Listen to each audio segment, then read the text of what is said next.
오늘은 야고보서 1장 12절에서 27절 말씀으로 생명의 면류관에 대해서 말씀 묵상하겠습니다. 첫 번째 단락, 시험을 참는 자의 복에 대해서 봅니다. 시험을 참는 자는 복이 있나니 이는 시련을 견뎌낸 자가 주께서 자기를 사랑하는 자들에게 약속하신 생명의 면류관을 얻을 것이기 때문이라. 사람이 시험을 받을 때에 내가 하나님께 시험을 받는다 하지 말지니 하나님은 악에게 시험을 받지도 아니하시고 친히 아무도 시험하지 아니하시느니라. 오직 각 사람이 시험을 받는 것은 자기 욕심에 끌려 미혹됨이니 욕심이 잉태한즉 죄를 낳고 죄가 장성한즉 사망을 낳느니라. 내 사랑하는 형제들아, 속지 말라. 온갖 좋은 은사와 온전한 선물이 다 위로부터 빛들의 아버지께로부터 내려오나니 그는 변함도 없으시고 회전하는 그림자도 없으시니라. 그가 그 피조물 중에 우리로 한 첫 열매가 되게 하시려고 자기의 뜻을 따라 진리의 말씀으로 우리를 낳으셨느니라. 우리말에 시험이라는 단어는 보통 한 단어로 사용되잖아요. 그러나 본문 12절과 13절에 기록된 시험은 뜻이 다릅니다. 12절에 시험을 참는 자는 복이 있나니의 시험은 헬라어로는 페이라스모이스라 불리는데 영어로 테스트를 뜻합니다. 이것은 믿음의 연단을 위하여 하나님이 허락하시는 시험을 말하는 겁니다. 그러나 13절에 사람이 시험을 받을 때의 시험은 헬라어로는 페라조메노스이며 영어로는 템프테이션을 말합니다. 이것은 유혹을 말하잖아요. 하나님께로부터 비록된 것이 아니라 사람 속에 있는 악한 죄악의 기질과 욕심에 미혹당하는 것을 말하는 것입니다. 연단을 인내로 참는 자는 복 있는 자로 생명의 면류관을 얻게 되지만은 템테이션은 유혹이잖아요. 마치 미끼를 깬 낚시바늘에 물고기가 탁 물리면은 빠져나오지 못하고 이리저리 낚시줄을 따라서 이끌리게 되는 상태와 같습니다. 그러니 악한 영의 게임에 미혹되면 낚싯줄에 물린 물고기처럼 이리저리 끌려다닐 수 있게 된다는 거죠. 하나님은 악에게 시험을 받지도 아니하시고 이러한 시험을 하지도 않으십니다. 이와 같은 유혹의 시험을 받는 것은 사람의 내면에 있는 욕심 때문에 미혹당하는 것입니다. 사람이 욕심을 갖기 시작하면은 죄가 싹이 나고 결국에는 사망에 이르게 됩니다. 우리들도 어려운 시험을 당하게 되면 그 시험이 하나님으로부터 온 것이라고 생각하여 원망과 불평을 쏟아낼 때가 있으나 그러한 시험은 하나님으로부터 온 것이 아니라 우리 안에 있는 욕심을 버리지 못하고 미혹되어 죄를 자라게 한 탓입니다. 그러나 하나님은 이러한 모든 시험에 대하여 우리에게 감당한 힘을 주시며 감당하지 못할 시험을 허락하지 않으십니다. 또한 시험 당할 즈음에 피할 길을 열어주시는 분으로 사랑하는 자녀들이 시험의 연단을 통하여 자라나게 하십니다. 고린도전서 10장 13절입니다. 사람이 감당한 시험 밖에는 너희가 당한 것이 없나니 오직 하나님은 미쁘사 너희가 감당하지 못할 시험 당함을 허락하지 아니하시고 시험 당할 즈음에 또한 피할 길을 내사 너희로 능히 감당하게 하시느니라. 이 성경 말씀을 읽으면은 오래전에 보았던 영화 사운드 오브 뮤직이 생각이 나요. 그 영화에서 한 수녀가 그 마리아 수녀에게 이런 말을 하죠. 하나님은 창문 하나를 닫으시면은 그 또 다른 창문을 열어주신다는 그런 말씀을 합니다. 좋으신 하나님 아버지는 온갖 좋은 은사와 온전한 선물만 주시는 분이에요. 좋은 은사란 하나님이 우리에게 베푸시는 최선을 뜻하며 그것은 온전한 선물로 우리에게 주어지는 것을 말합니다. 결국 은사와 선물은 같은 의미로 우리를 온전케 하기 위한 하나님의 최고의 선물입니다. 하나님의 도우심으로 구원받기에 합당한 성화되는 것을 뜻한다고 볼 수 있습니다. 이러한 선물은 세상의 모든 것이 변하여도 하나님은 변함없이 사랑하는 자녀들에게 베푸십니다. 그러므로 우리의 구원은 자신의 의나 공로로 주어지는 것이 아니라 변함없는 아버지께서 자기의 뜻을 따라 베푸시는 은혜라는 것이죠. 모든 곡식의 첫 수산물을 하나님께 바쳐진 것처럼 그리스도인들은 모든 피조물의 첫 열매가 되게 하시려는 하나님 아버지의 뜻입니다. 적용 질문입니다. 지금 나에게 찾아온 시험은 무엇입니까?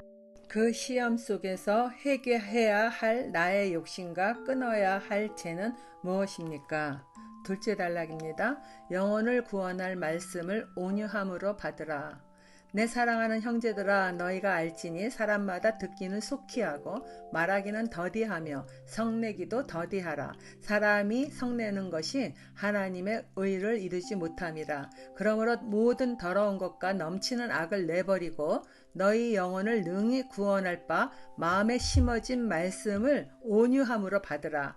너희는 말씀을 행하는 자가 되고 듣기만 하여 자신을 속이는 자가 되지 말라. 누구든지 말씀을 듣고 행하지 아니하면 그는 거울로 자기의 생긴 얼굴을 보는 사람과 같아서 제 자신을 보고 가서 그 모습이 어떠했는지를 곧 잊어버리거니와 자유롭게 하는 온전한 율법을 들여다보고 있는 자는 듣고 잊어버리는 자가 아니요 실천하는 자니 이 사람은 그 행하는 일에 복을 받으리라.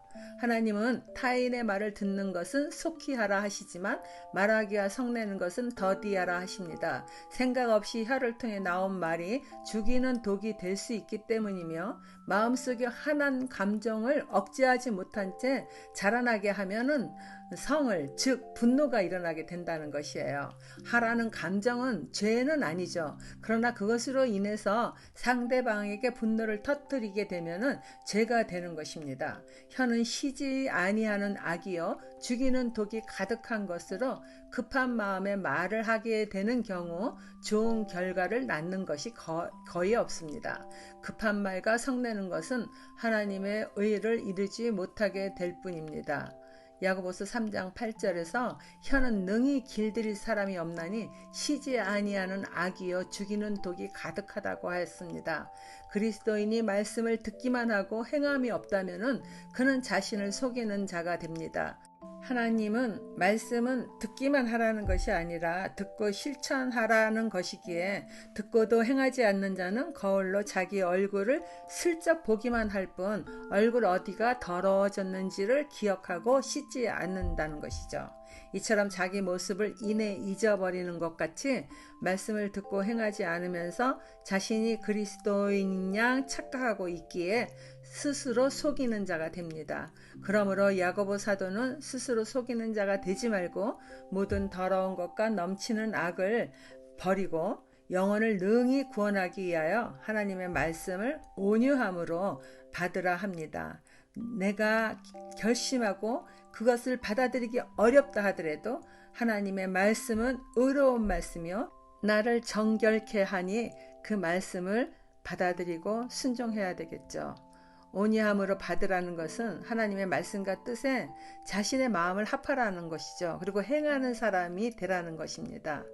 구약시대의 율법은 신약의 예수 그리스도를 통한 진리의 말씀인 복음과 대조됩니다. 구약시대의 율법은 사람을 얽매이게 하였지만은 그리스도를 통한 은혜의 율법은 사람을 생명으로 인도하는 자유로운 것입니다. 야고보 사도는 믿음의 행위를 강조하고 사도 바울은 구원은 오직 믿음으로 말미암는다는 그 말씀이 상충되는 것이 아니라는 거예요. 바울은 율법을 지킴으로써 구원을 받는다고 믿는 유대교인들을 염두에 두고서 구원은 오직 믿음으로 이루어짐을 말하는 것이고 야고보는 믿음만 있다고 안일한 생각으로 믿지 않는 자와 전혀 구별되지 않는 삶을 사는 자들을 염두에 두고 믿음이 있노라 하면서 행함이 없으면 그 믿음으로 구원받겠느냐는 말씀인 것입니다. 그러므로 믿음과 행함은 구원을 이루기 위하여 함께 가야 되는 것이지 따로 구별해서는 구원을 온전히 이루지 못하는 것입니다. 적용 질문입니다. 하나님의 말씀을 읽고 들으며 그 가운데 기록된 것을 지키는 자는 복이 있다 하셨습니다. 오늘 묵상한 말씀을 통해 내가 지켜야 할 것은 무엇인가요? 나는 말은 듣기는 속히 하고 말하기는 더디합니까? 말씀을 듣지만 불순종함으로 금방 잊어버리진 않습니까? 자기 마음을 기만하는 자의 경건은 헛것이라. 26절입니다. 누구든지 스스로 경건하다 생각하며 자기 혀를 제갈 물리지 아니하고 자기 마음을 속이면 이 사람의 경건은 헛것이라. 하나님 아버지 앞에서 정결하고 더러움이 없는 경건은 곧 고아와 가부를 그 환난 중에 돌보고 또 자기를 지켜 새 속에 물들지 아니하는 그것이니라. 자기 혀를 다스리지 못하면서 스스로 경건하다고 생각하는 것은 자기 마음을 속이는 자이며 그러한 경건은 헛것입니다. 참된 경건이란 들은 말씀을 행하며 고난 가운데 있는 연약한 자들, 즉 고아와 가부와 같은 자들을 돌보며 새 속에 물들지 않고 믿음을 지켜 행하는 것이 정결하고 더러움이 없는 경건이라고 말합니다. 그러니 하나님을 사랑하는 것처럼 이웃을 사랑하는 것이 참 경건입니다. 적용 질문입니다. 환난 중에 있던 고아와 가부처럼 내가 돌아봐야 할 어려운 처지에 있는 이웃은 누구입니까? 기도하겠습니다. 하나님 아버지, 누구에게나 여러 가지 시험은 있기 마련이지만 그 시험으로 인해 망하는 것이 아니라 인내를 배우고 생명의 면류관을 얻게 하여 주심에 감사드립니다. 그동안 여러 말씀을 듣고도 행하지 못했던 어리석음을 용서하여 주시고 이후로는 말씀을 듣고 잊어버리는 것이 아니라 기억하여 온전히 실천하는 삶을 살아가기를 힘쓰겠습니다. 진리의 말씀으로 자유함을 누릴 수 있는 자가 될 수 있기를 예수님의 이름으로 간절히 기도드립니다. 아멘.